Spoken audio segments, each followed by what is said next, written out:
Ecuador podrían soportar los embates de un terremoto. Esto a propósito de lo que ocurre en Venezuela, porque allá, en el país llanero, continúan los operativos de rescate contra el reloj a una semana del desastre, mientras hospitales y crematorios operan a toda capacidad.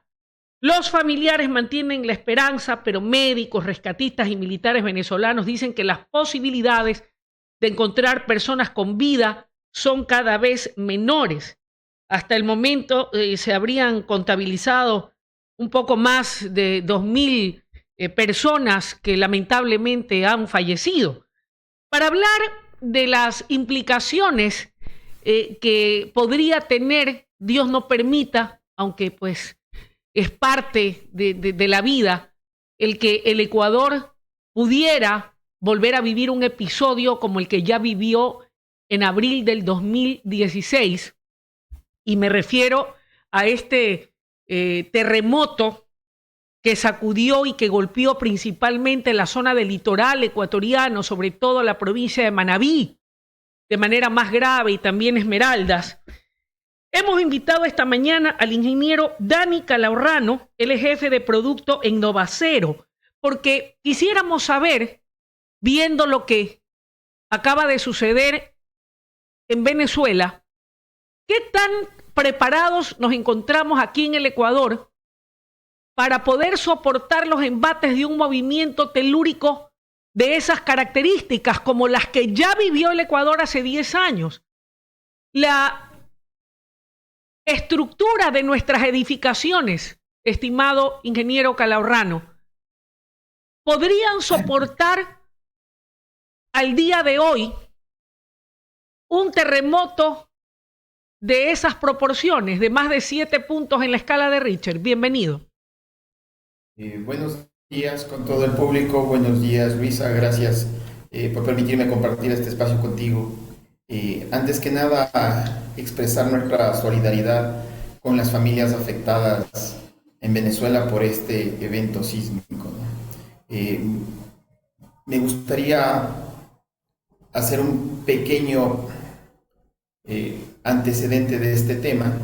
Es importante recordar que países como Ecuador, Venezuela, nos encontramos en el cinturón de fuego del Pacífico, una zona altamente sísmica que abarca América del Norte, América Central y América del Sur. Al estar en esta zona de alto riesgo sísmico, somos susceptibles de poder recibir de 1 a 7 sismos diarios en escala de Richter, es decir, que pueden ir de 1 hasta 10 grados. Sabemos que en el 2016 ya nos tocó recibir uno de estos sismos sobre 7.8 en escala de Richter y devastó. La pregunta es, ¿estamos preparados? Yo debería preguntar y revertir.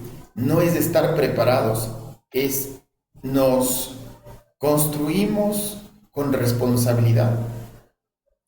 ¿Por qué? Porque nosotros tenemos una norma ecuatoriana de la construcción, o la NEC, que habla muy claramente de lo que se debe cumplir para poder ejecutar o elaborar o producir una vivienda o infraestructura que sea sismo resistente, que permita, ¿sí?, resistir los embates de la naturaleza, como son los fenómenos sísmicos. Lamentablemente en el Ecuador tenemos una mixtura de factores que no nos juegan a favor. ¿Qué tipo de factores, estimado ingeniero? Entre ellos tenemos las viviendas o edificaciones antiguas que no fueron elaboradas con normas sismo resistentes, construcciones sobre suelos blandos y la informalidad de la construcción, es decir, construcciones ejecutadas por personas no profesionales de la rama o que no tienen un diseño sismo resistente. Esta mixtura de factores es una combinación drástica para la vulnerabilidad de poder recibir un sismo. Y obviamente, pasado esto, se conjuga que no sabemos usar como herramienta las experiencias de sismos anteriores. ¿Por qué?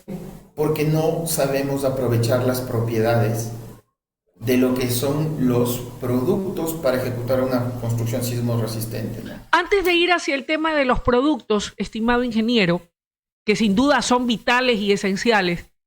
Yo quisiera preguntarle, para luego pasar a ese punto, ¿qué me puede decir de la calidad o el tipo de suelo?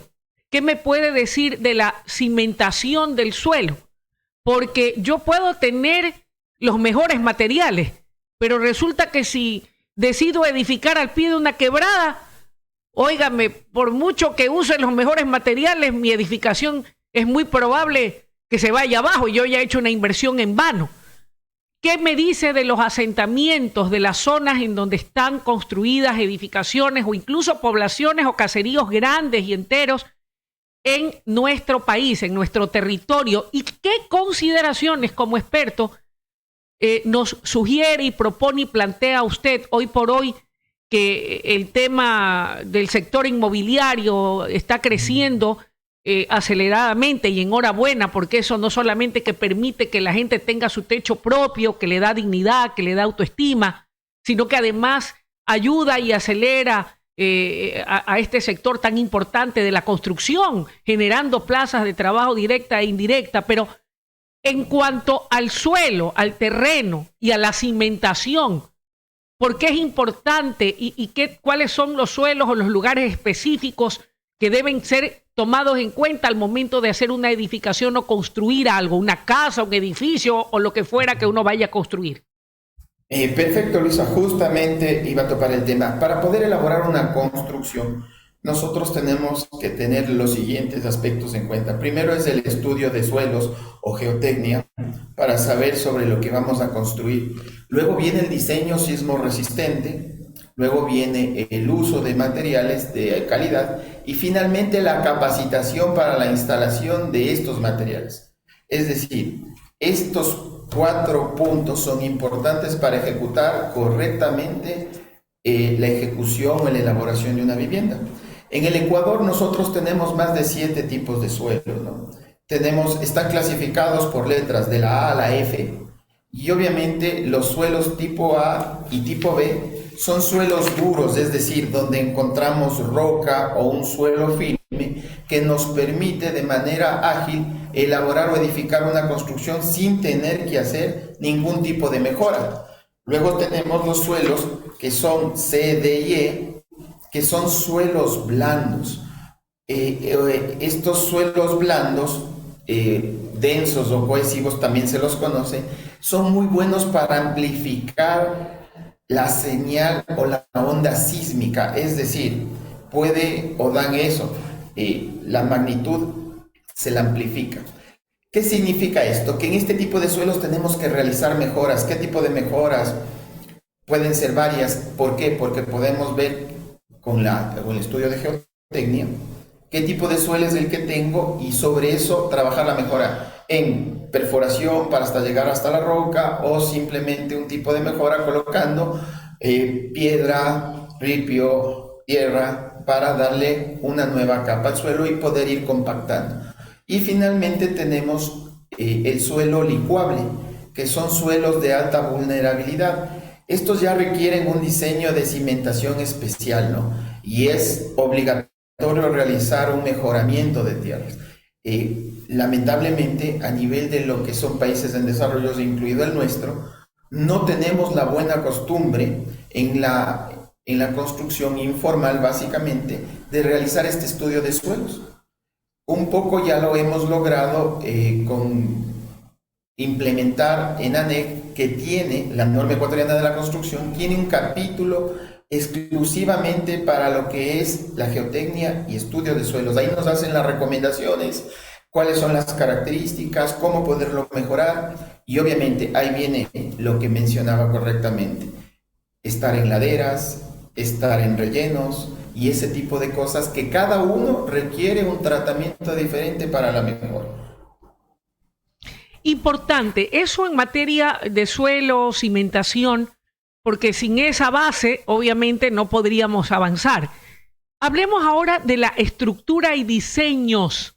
Y en ese contexto, cuando hablamos de estructura y de la necesidad de estar debidamente preparados, ¿a qué nos referimos? ¿Qué consideraciones se debieran hacer hoy por hoy que el tema inmobiliario está en boga y ha cogido mucha fuerza en el país? para, si no poder evitar que un hecho de esta naturaleza, un embate de la naturaleza, como puede ser un severo terremoto o movimiento telúrico de dimensiones, por lo menos tenga el menor de los impactos cuando tenemos edificaciones sismorresistentes. ¿Qué quiere decir sismorresistentes y cuáles son las consideraciones a tomar en cuenta al momento de estas edificaciones para evitar lo que hemos visto ha ocurrido en estos momentos en este hermano país de Venezuela? Correcto. En este tema, Luisa, es súper importante tener en cuenta que nosotros, a nivel de país, más del 70% de edificaciones o infraestructuras se realizan en hormigón armado, una de las técnicas de la construcción. ¿Qué requerimos para hacer un diseño sismo resistente? Justamente considerar la zona sísmica en la que nos encontramos. Nosotros en el país tenemos todas las zonas sísmicas que existen, es decir, de la 1 a la 6, teniendo como referencia que el perfil costanero, es decir, las provincias de Esmeraldas, Guayas, Manabí, El Oro, Los Ríos, automáticamente se encuentran en una de las zonas más altas, que es la 5 y la 6. Y lo mismo todo el callejón interandino, también se encuentran en la 5 y la 6. Entonces, para tener un diseño sismo resistente debemos revisar en qué zona sísmica nos encontramos para justamente añadir el factor de sismicidad que se encuentra también normado en la norma ecuatoriana de la construcción en el capítulo de sismo resistencia. Ahí nos indica por cuánto debe multiplicarse nuestra estructura para poder ser lo eficiente y evitar colapsos de la estructura. Algo súper importante que hay que destacar aquí es que nosotros tenemos una memoria muy corta, porque la mayoría de sismos que han impactado en el país fuertemente se encuentran justamente en el callejón interandino y en la zona costanera. Esto significa que se encuentran en la zona 5 y 6. El último que tuvimos, que nos afectó ciudades como Pedernales, Bahía, Cojimie, Manta, Esmeraldas, todos ellos se encontraban en la zona 6, es decir, todas esas viviendas debieron haberse ejecutado bajo el diseño estructural para resistir una sismicidad de una alta zona, en donde la estructura, para entender lo que es sismo resistencia, ¿qué es una estructura de sismo resistente? Muy sencillo. Es aquella que logra absorber la energía del sismo sin colapsar, ¿ya? Es decir, pasa hasta la zona inelástica técnicamente, es decir, el edificio no llega a caerse o a derrumbarse, sino queda deformado. ¿Y qué nos permite esto? Esto nos va a permitir salvar o rescatar personas que se encuentren atrapadas. Entonces, un diseño sismo resistente no trata de solo proteger el patrimonio, sino proteger las vidas, es decir, que la estructura no colapse. Lamentablemente, como tenemos una construcción informal en un porcentaje elevado, sobre el 40%, es ahí donde fallamos, porque aquí no se tiene esa conciencia ni tampoco el conocimiento como para poder elaborar estructuras sismo resistentes y evitar pérdidas de vidas humanas. Ahora, ingeniero, aquí una puntualización, y se lo pregunto a usted como conocedor de la materia y experto, más allá que lo suyo es el tema de la edificación y de la estructura, pero siendo que usted está en esa línea, debe tener conocimiento, si no a profundidad, tal vez a breves rasgos, de qué dice, qué es lo que dice la norma de construcción sismo resistente vigente en el país. ¿Hay especificaciones concretas? ¿Hay una normativa que permite marcar la cancha con respecto al tema de estas construcciones? ¿Qué rol y qué papel están jugando los GATS para los permisos de construcción en cada una de las ciudades, sobre todo de las zonas de mayor riesgo como las que usted ha señalado? Correcto, Luisa. La normativa ecuatoriana de la construcción sí tiene, ¿sí?, establecida una categoría estructural y factor de importancia para poder ejecutar cualquier tipo de infraestructuras, llámese puentes, llámese edificios, llámese casas, llámese coliseos, hospitales, centros comerciales. Por ejemplo, en estructuras esenciales, como son los hospitales o centrales eléctricas, el factor es de 1.5. En estructuras ocupacionales, como vienen siendo las escuelas, los estadios, los centros comerciales, el factor es de 1.3. Y en viviendas residenciales, oficinas o comercios de estándares de 1. Es decir, si se establece este tema. El trabajo en los distintos GATS no queda normado dentro de la norma ecuatoriana de la construcción. Es decir, no tenemos un ente regulador que nos permita visualizar cuánto de los proyectos sí se encuentran normados. ¿Y a qué me refiero? Cada uno de los GATS puede tener su comisión especialista en revisar estos temas, pero no se socializa de manera pública para decir todos estos proyectos cumplen la norma de sismo resistencia. Vale recalcar y ser muy puntual que las últimas construcciones a partir del terremoto del 2016 vienen ejecutándose de manera correcta con lo que es la construcción formal, con lo que son constructoras, con lo que son ingenieros, vienen teniendo muy en cuenta este tema de la normativa ecuatoriana de construcción. El problema es hacia atrás, Luisa. ¿Por qué? Porque tenemos ya un alto porcentaje de viviendas que probablemente no se encuentren aptas para recibir un sismo de las magnitudes que nos golpeó en el 2016. Importante recalcar que un sismo, su fortaleza se la siente de acuerdo a la profundidad de la tierra. Entre menos profundo es el sismo, más fuerte es el remesón, digo yo. Me queda muy claro. Ahora, ¿qué hay de los controles? ¿Se ejecutan? Usted que está en esta línea de negocio y de actividad, ¿hay controles o allí también? Porque no digo que ocurra en todas partes, ¿no? Y hay instituciones y administraciones, como de todo en la viña del Señor. Pero muchas veces, y aquí nos hemos ido dando cuenta en el camino, que donde usted aplasta y puso. Pero frente a lo que está ocurriendo en este momento en Venezuela y lo que ya vivimos en el Ecuador hace 10 años, y aún a sabiendas que pues un movimiento telúrico para nada es predecible, nadie puede decir, vamos a estar preparados porque para tal fecha va a ocurrir un terremoto.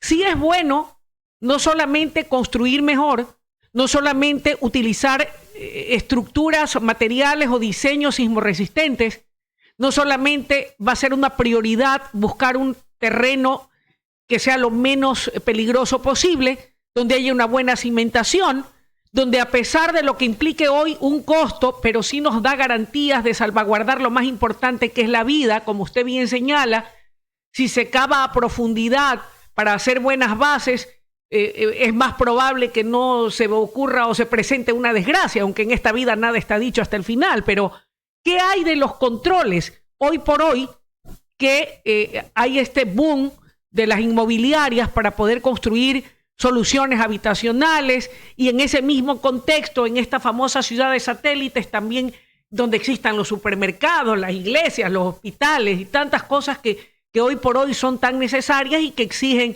en este caso, pues las familias que buscan zonas más seguras, que lo tengan todo en un mismo sitio y mejorar su calidad y su dignidad? Luisa, al respecto, nuestros controles son ligeros, ¿no? Es decir, no son, llamémoslos, rigurosos en el sentido de que debamos ver la infraestructura, la calidad de los materiales, el estudio de suelos. Muchas veces la construcción se ha vuelto simplemente un negocio, más no cumple con el concepto de brindar seguridad y confianza a quienes lo habiten, ¿no? ¿Por qué? Una infraestructura está para brindar seguridad y confianza a quienes la habiten.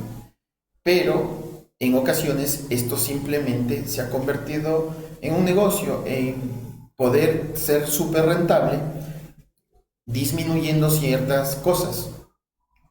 ¿Tenemos controles? Sí. ¿Son ligeros? Sí. ¿Deberíamos trabajar más en aquello? Probablemente. ¿Por qué? Porque obviamente intervienen varios factores, ¿no? Recuérdese que cada GAT puede tener sus distintas ordenanzas, por lo tanto va a haber una variabilidad. Aquí lo importante sería que nazca una ley que nos permita tener construcciones y viviendas seguras, que nos permita de verdad apalancar y, yo digo, no solo de mantener nuestro bien durante muchos años para beneficio de nuestros hijos o nietos, sino de salvaguardar vidas entendiendo en la zona en la que nos encontramos. Por ejemplo, en nuestro país, sabiendo que somos un país que está susceptible de recibir sismos por la zona en la que nos encontramos, es muy ligero muchas veces el uso de los materiales. Da lo mismo hacerlo con una varilla microaliada que con una termotratada. Da lo mismo saber qué propiedades tiene el uno respecto al otro. Da lo mismo saber si estoy colocándola bien, si no la estoy colocando bien. De hecho, tenemos varias cosas que no nos permiten, en realidad, tener una construcción eficiente y lejos de eficiente, responsable. Tengo una pregunta, si me permite, Dani. Tengo una pregunta que me formula un oyente desde Guayaquil. Entiendo que usted se encuentra por razones de trabajo por la provincia de La Suay, en Cuenca, esa hermosa tierra, pero desde aquí, desde Guayaquil, desde nuestro querido suburbio, un oyente, no especifica si es una dama o un caballero, seguramente sí, si dice un oyente es un caballero, dice: buenos días, estimados, ¿podrían por favor consultar qué pasaría si hubiese un sismo fuerte en lugares como el suburbio, donde toda la parroquia Febres Cordero prácticamente fue construida sobre el estero? Esto nos pregunta un oyente. ¿Qué le podría usted responder, estimado ingeniero Calahorrano, usted que por su trabajo pues recorre todo el país y conoce muy bien cada una de las zonas más vulnerables de cada una de las principales ciudades del país? Yo suelo decir, Luisa, esperemos que no suceda este acontecimiento, pero en el no consentido, la mejor manera de probar si una infraestructura o vivienda fue realizada correctamente es cuando llega un fenómeno de la naturaleza como un sismo. Puntualmente, para el tema de lo que me menciona en la parroquia, tendríamos que revisar bajo qué normativa se aprobaron planos y diseños como para poder emitir un criterio mucho más asertivo. Por el lugar en donde está, como les dije hace un momento, sí, pueden existir que estén en suelos blandos, pero si se realizó el trabajo correcto de pilotaje o de pronto de mejoramiento de suelos, ese tipo de viviendas no tendrían ningún problema y podrían soportar tranquilamente un sismo. Es súper importante conocer bajo qué condiciones se pudo diseñar esas viviendas y obviamente se ejecutaron con toda la normativa vigente en ese momento. Ok, y claro, esto tendría también implicaciones que desde la época en que comenzaron a edificarse casas en ese sector tan populoso y tan querido de nuestra ciudad como es la parroquia Febres Cordero y todo el suburbio que es tan amplio, que es tan grande, son muchas décadas. Y obviamente para aquel entonces, muy probablemente, y frente a la necesidad muy comprensible, porque aquí hay de por medio y entraña también un tema de carácter y de tinte social, el deseo y el anhelo de muchas familias que pudieron levantar y edificar sus casas sobre el estero con el anhelo legítimo de tener una vivienda, no de tener una casa. Me imagino que de allí la importancia de poder ir urbanizando en medio de lo que se tiene en lo que ya fueron administraciones municipales posteriores a esas edificaciones. Completamente de acuerdo en eso, Luisa. O sea, este afán, como obviamente existe un déficit de vivienda a nivel mundial, es decir, no todos tienen casa, este afán de varios de municipalidades, GATS, o entes públicos de socializar viviendas, tengo que ser muy claro. La normativa está vigente. El estudio de suelo se lo realiza mucho tiempo atrás, varias décadas atrás. De pronto, lo que no se hacía décadas atrás era el diseño de sismo resistencia. ¿Por qué? Porque obviamente creíamos que eran fenómenos aislados, que podríamos predecirlos, pero conforme nos fue pasando los distintos terremotos en la vida del territorio ecuatoriano y asimismo de todo el mundo, hemos ido aprendiendo. Entonces, tendríamos que revisar si es que en ese relleno, para hacer ese diseño de viviendas, no hubo una mejora de suelos. Si hubo la mejora de suelos y tenemos una cimentación correcta, la vivienda va a resistir un sismo. Muy probablemente lo que se debería revisar hoy es qué edad tiene la vivienda, si existe algún tipo de falla visual, y obviamente se recomendaría la visita de un profesional, ¿no? Si yo veo fallas visuales, agrietamientos en mi columna, en mis paredes, probablemente necesite que me visite un profesional para que revise qué puedo hacer para mejorar el estado de mi vivienda. ¿Por qué? Yo digo, para un sismo es mejor prevenir que reconstruir. Bien. Entonces fácilmente podríamos hacer eso.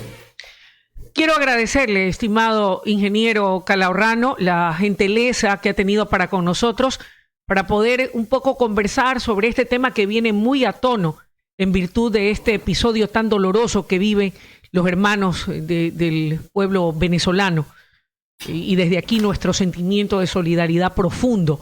En todo caso, viene muy a tono, digo, porque nos permite, y sé que esto es algo que se viene realizando ya por parte de personajes como usted, de una empresa seria como lo es Novacero, dar este tipo de asesorías y trabajos que de alguna manera nos garanticen, a través de tomar en cuenta todas esas consideraciones de las que hemos hablado aquí en esta mañana, a partir de ahora en adelante, más allá de que lo vienen ustedes realizando desde hace algún tiempo atrás, poder construir con responsabilidad en una situación que abarca un compromiso de todos, incluyendo autoridades locales, seccionales, nacionales, con una normativa actual, moderna, que nos permita garantizar lo esencial, incluso más que las propias edificaciones, que es frente a un movimiento telúrico, frente a un desastre de la naturaleza,